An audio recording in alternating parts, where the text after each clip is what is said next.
कृषि की, इस इलाके के कृषि की जमीनी समस्याएं क्या है, गांव से पलायन क्यों हो रहा है, सामंत और सामंत कृषि कार्य में असफल क्यों हो रहे हैं, और इन सब के लिए सामंती मानसिकता कितनी जिम्मेदार है, ये सब कुछ वही व्यक्ति स्पष्ट रूप से कह सकता है जिसके पास स्पष्ट दृष्टि और गहरा अनुभव।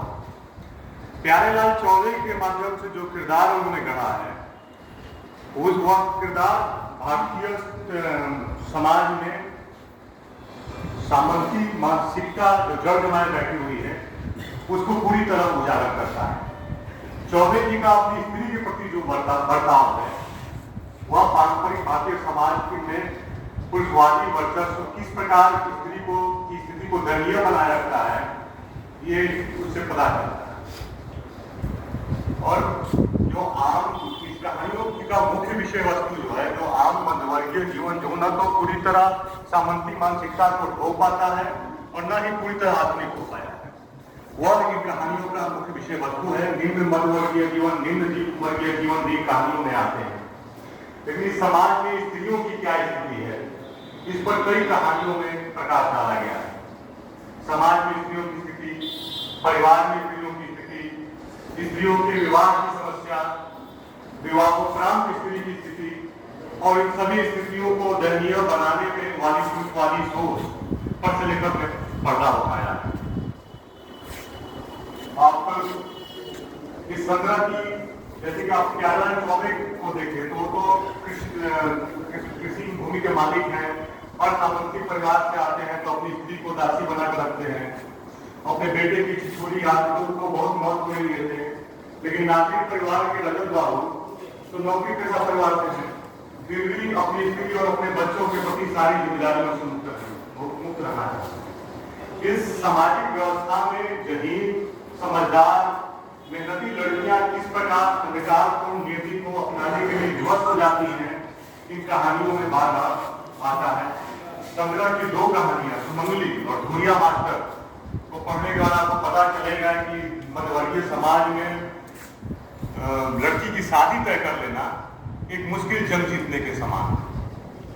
लेखक अपने परिवेश के प्रति पूरी तरह सजग है, अपने आसपास घट रही घटनाओं, प्रवृत्तियों और संघर्षों पर उसकी गहरी नजर है।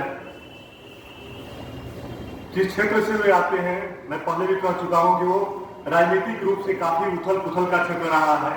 किसान मजदूर संघर्षों की भूमि रही है। वह प्रतिक्रियावादी सामंती सेनाओं का नंगा नाच भी उन्होंने देखा है, तो जाहिर है ये सारे विषय उनकी कहानियों में आने ही थे। मरी खाल की सांस कहानी के माध्यम से लेखक ने यह बताया है कि जाति के आधार पर बनने वाले संगठन वैचारिक स्तर पर कितने खोखले होते हैं और अपनी ही जाति के लाचार और कमजोर लोगों का शोषण करते हैं। स्वजातीय वकील भी अपने मुवक्किल से कोई संवेदना नहीं रखता, बल्कि अधिक से अधिक फीस वसूलने से मतलब रखता है। साथ ही इस कहानी में लेखक यह भी बताता चलता है कि हमने जो व्यवस्था बनाई है उस व्यवस्था में न्याय पाना कितना मुश्किल काम है और उसको पाने के लिए कितना कुछ गंवाना पड़ता है। वहीं शहादत कहानी जो है, तो शहादत कहानी में लेखक यह बताता है कि इस व्यवस्था के खिलाफ निम्न तबके को, किसानों को, मजदूरों को संगठित करना कितना मुश्किल और जोखिम भरा काम है और उसके लिए कितना त्याग, समर्पण और निष्ठा की जरूरत पड़ती है। आप इस कहानी के माध्यम से, शहादत कहानी के माध्यम से मैं कहूँगा कि लेखक ने सभी ग्रासरूट लेवल के जो कार्यकर्ता हैं उनके त्याग को श्रद्धांजलि दी है।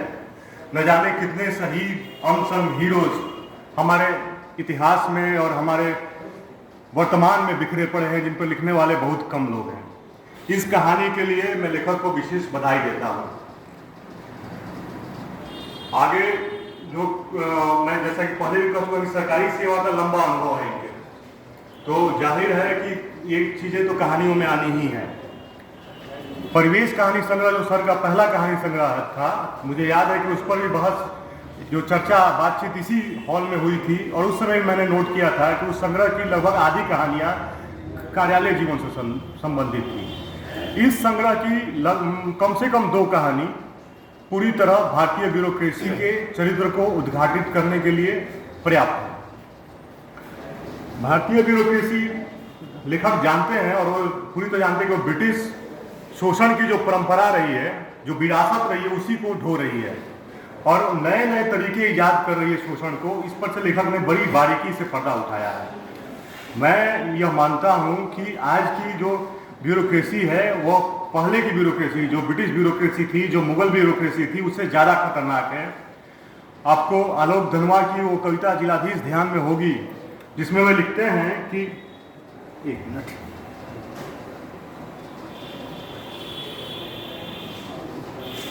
हाँ, जिसमें वो लिखते हैं कि यह जो आदमी मेज की दूसरी ओर सुन रहा है तुम्हें, कितने करीब और ध्यान से, यह राजा नहीं जिलाधीश है।